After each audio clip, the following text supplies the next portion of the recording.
Every day on the bus ride to school through the country, I would see it, the Mommet. That's what we called it, but no one seemed to know who had called it that first.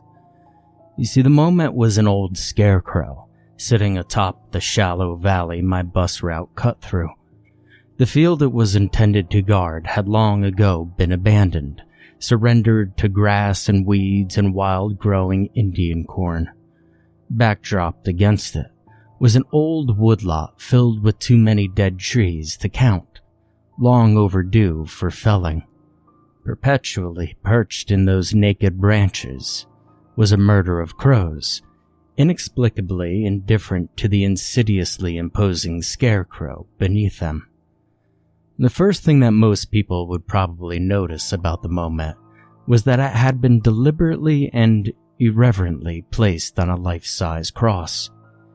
Its outstretched arms had been bound at the wrist to the horizontal beam, its body sagging under its own weight in an undeniable mockery of Christ's crucifixion. Even more bizarre was the fact that the Mommet's head had been made from a leather-plagued doctor's mask, topped with a wide-brimmed black hat. Combined with dark gloves and a tattered black cloak on its outstretched arms, the Mommet had apparently been made in the image of the crows it was meant to fend off. We kids told countless stories about where we thought the Mommet came from, of course. The most common and most cliché story said that the farmer who lived there had caught a man sleeping with his daughter. He murdered him, then hid the body in plain sight as a ScareCrow, covering the face with the only mask he had at hand, which, for some reason, happened to be a plague doctor's mask. A related story claimed that it was the farmer himself who was the Mommet. Having grown fed up with the murder of crows that could not be deterred by old clothes and stuffed with straw, the farmer grabbed his shotgun and took aim at them. He killed only one before they descended upon him in a murderous frenzy, hanging his corpse upon his ScareCrow's post and decorating it with bits of stolen clothing as a memorial to their fallen brother. Others say that the Mommet was the First Nations man who could shapeshift into a crow. When the European settlers came, he ran afoul of the first white witch he met, another local legend by the name of Eleanor Flanagan. During a ritual, he swooped down and snatched her wand out of her hand, but that wasn't enough to stop her from cursing him into a permanent juxtaposition of his crow and human forms. My favorite story, though, was that an entire coven of witches had been holding a Sabbath in the woodlot and caught a man who had dared to peep at them as they danced naked around their fire. When he invoked the power of Christ to defend himself, they acquiesced by nailing him to a cross. And since he'd seen them naked, they draped him scalp to toe so that not 1 inch of him could ever be bare again. I could go on, but suffice it to say that making up and retelling stories about the Mommet was a popular activity during my childhood. As kids, we were all terrified of it. Every day, twice a day, we all went silent as we drove down Mommet Lane.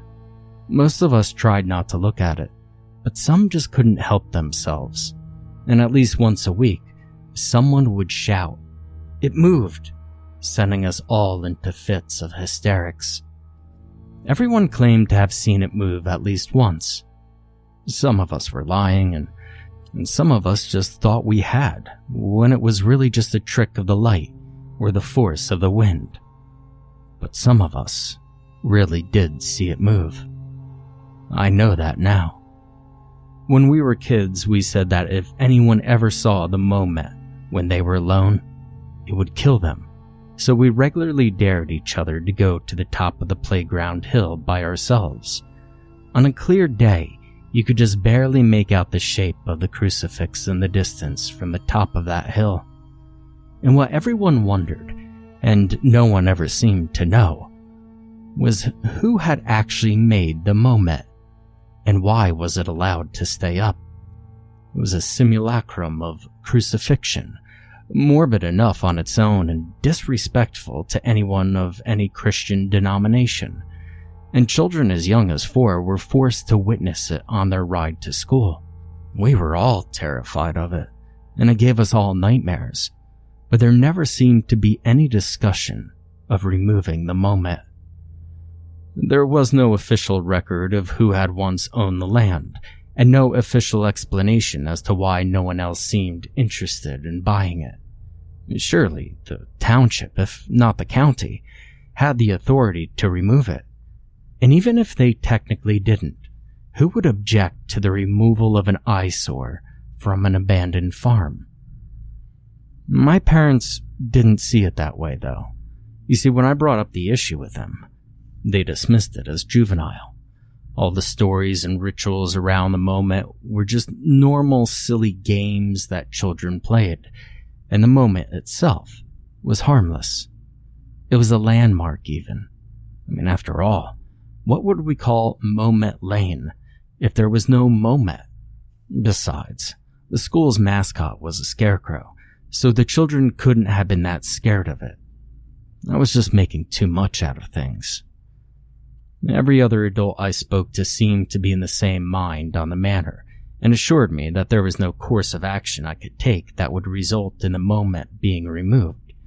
And so, I kept riding past it on the bus, falling silent each time, and doing my best not to look at it. Sometimes I did, of course. It couldn't be helped, but I, and seemingly I alone, was the only child who never saw it move. Eventually, I graduated 8th grade. Please hold your accolades. And from there, attending the high school in town. Their mascot was the Periwinkle Pines porcupine, which, as far as I was concerned, was a marked improvement over a ScareCrow. I never had to drive down Mommet Lane or see the Mommet again. But, as the years passed, I thought about the Mommet less and less. And one night while leaving a friend's house, Mommet Lane appeared to be the shortest way home. By then, my fear of the Mommet had largely subsided. I just wanted to get home as soon as possible, and I can't say I didn't have a desire to face my fear and prove my childhood phobia wrong. It was mostly a clear sky with a full moon that night. The world looked so different under the light of a full moon, familiar and alien at the same time, like some kind of nocturnal fairy country, a world where you don't quite belong in. As I drove past the abandoned field, I slowed down, turning my head to the right to look at the Mommet for the first time in years. I don't think I'd ever seen it after dark before. I mean, sure, there was the occasional school play held after hours, but if there had been one during a full moon, well then I deliberately avoided looking at the Mommet on the ride home. Now though, I deliberately looked straight at it and saw that it hadn't changed one bit. Its cloak form fluttered slightly in the night breeze, moonlight glinting slightly off the glass of its eyes. Its cross itself, a miracle for never having collapsed. It was creepy, sure, but it was harmless. I let out a sigh of relief and was just about to turn my head back to the road when I saw it tip its hat and nod at me. I screamed, slammed on the brakes, and craned my neck, desperate to confirm if what I had seen was real. I saw that its hat was on its head and its arm nailed to the cross, with no indication that it had ever moved. I stared at it, barely blinking, waiting for it to move again. And when it didn't, I got out of my car and squinted at it from the edge of the road, staring for several minutes at the very least. But it still didn't move. Now at this point, a rational person would have accepted that they had imagined it, gotten back into their vehicle, and headed on home. But something in me snapped at that moment. That thing had tormented me since I was a child, and I wasn't going to put up with it anymore. If no one else was going to take it down, well, then I'd do it myself.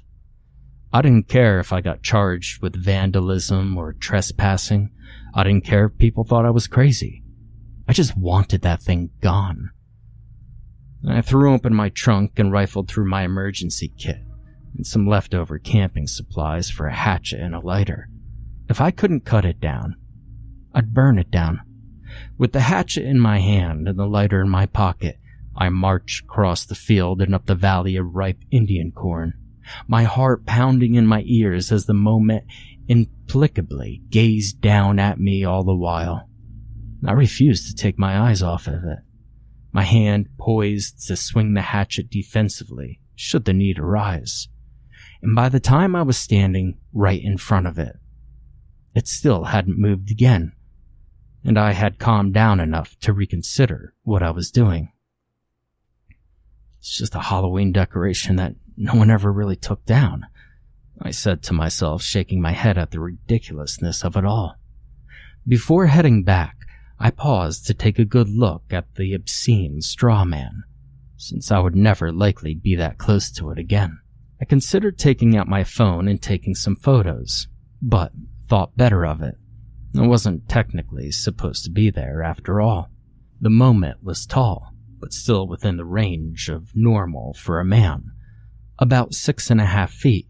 The body was also very man-like in shape, more so than should have been possible for old clothes stuffed with straw.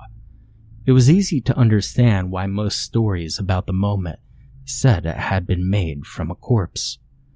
As I continued my inspection, I noticed that its cloak, mask, and hat were all in fairly decent condition. Far too decent for items that had been neglected outside for decades. The glass of the mask's eyes were unshattered. All the rivets along the length of the beak were still in place, and the leather was so fine it could have been used to make a pair of dress shoes.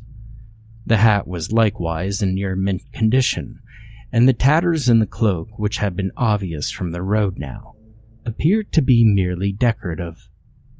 Most distinctly, though, was the deep black coloring of all of them. Decades of sunlight should have faded them to a much lighter shade, and yet they remained an inky obsidian black. I was so perplexed by the Mommet's inexplicable condition that I actually took a step closer and dared to place my hand on its torso to see if I could deduce what it was made from.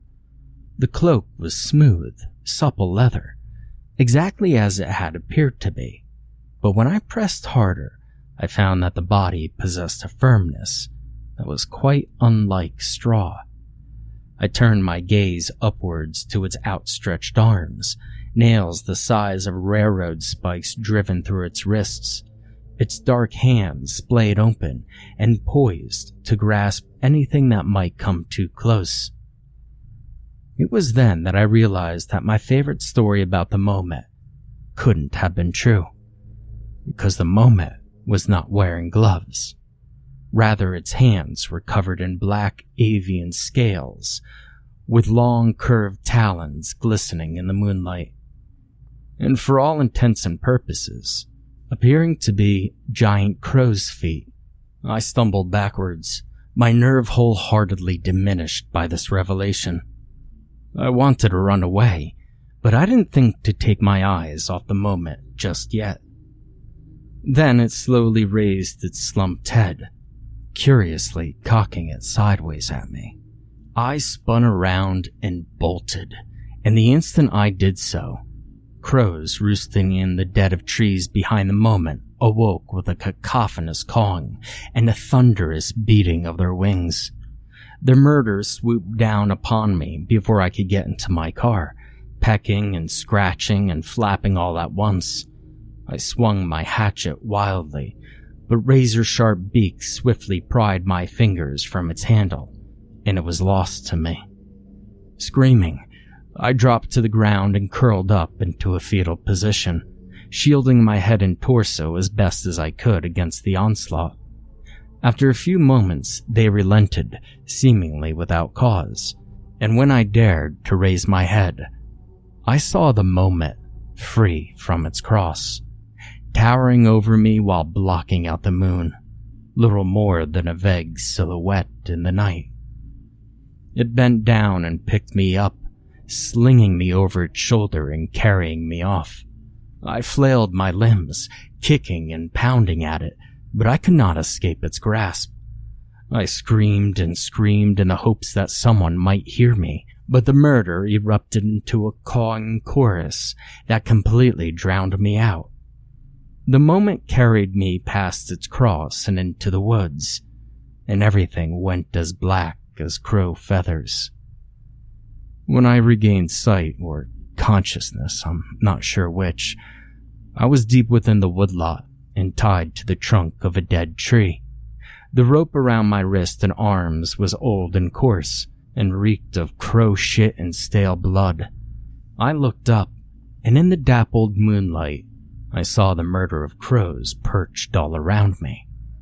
If I tried to scream or shout, they'd all caw in unison to drown me out like they did before, destroying any chance that someone might hear and come to my rescue.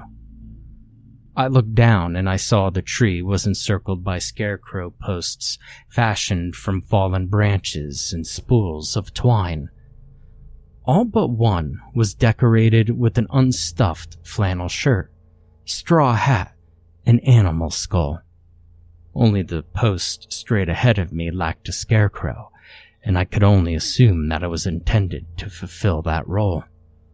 I briefly wondered why I hadn't just been killed straight away, but the perverse reverence of that setup that surrounded me made it clear my death was intended to be highly ritualistic.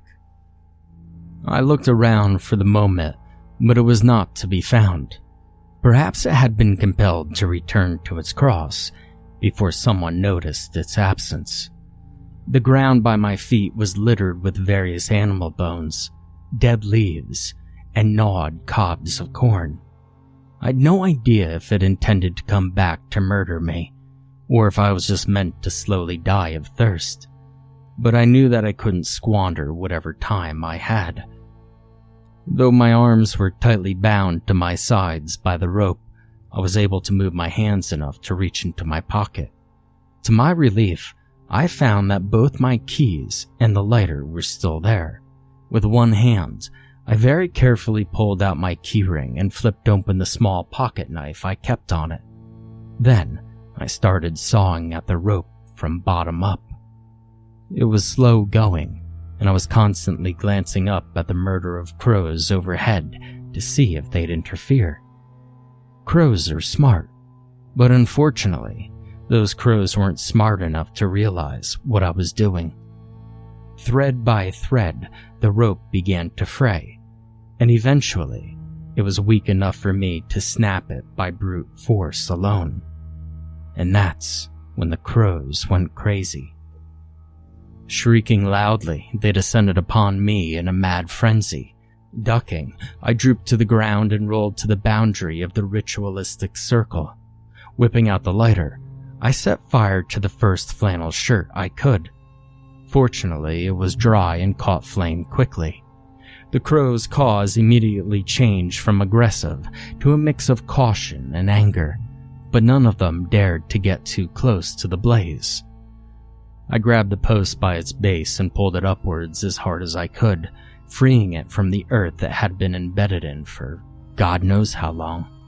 I then ran around the circle, setting each of the other posts on fire, starting with the one that had been intended for me. The crows were in pandemonium now, but despite their ruckus, I could hear a large creature crashing through the brush towards me. It was the Mommet, of course. I saw it emerge from the darkness and into the moonlight, its wicked talons posed to claw my face off. I didn't give it the chance, though. I swung the burning branch I was holding as hard as I could and struck it across the head, knocking it to the ground and sending its mask flying into the sacrificial circle. And what I saw was an ashen, wizened, hairless human head with beady black eyes and the broken remnants of a beak where its nose and mouth should have been. Shaking its head in pain and disorientation, it looked up at me as I stood firmly with a burning weapon in my hand, as though trying to assess my threat level and importance. It then looked over the rest of the burning scarecrows, and with only a moment's hesitation, it sprinted off to douse the flames. I ran off in the opposite direction, out of the woodlot and across the field and back to my car. I abandoned the scarecrow on the side of the road and sped out of there at over 150 kilometers an hour, constantly checking my rearview mirror for any signs of a pursuing werecrow. But the Mommet didn't follow me. I got home without incident, and that was technically the end of it. I followed the local news to see if there was anything about the Mommet going missing or a fire in its woodlot. But there was nothing. As far as I know, no one even found the burnt scarecrow I left by the road. I can only assume the Mommet collected it itself. Now, I've given a lot of thought on whether or not to tell someone about what had happened, and I don't think I'm going to. The Mommet is dangerous, yes, but it's managed to avoid getting found out for this long. Even if I could convince the relevant authorities to go out and investigate it, I have a sinking suspicion that they wouldn't find anything out of the ordinary, or that if they did, they wouldn't admit it, or be able to remember it.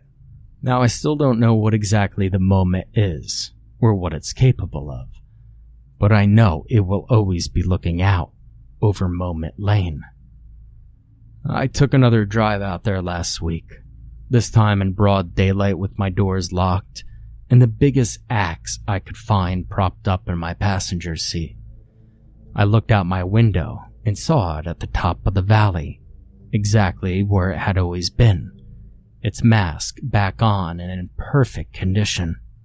And there was nothing to indicate that it had ever moved, or that there had ever been a fire in the woods behind it. I could have almost convinced myself that the entire strange incident had never happened at all, had the Mommet not once again tipped its hat and nodded at me as I drove past it.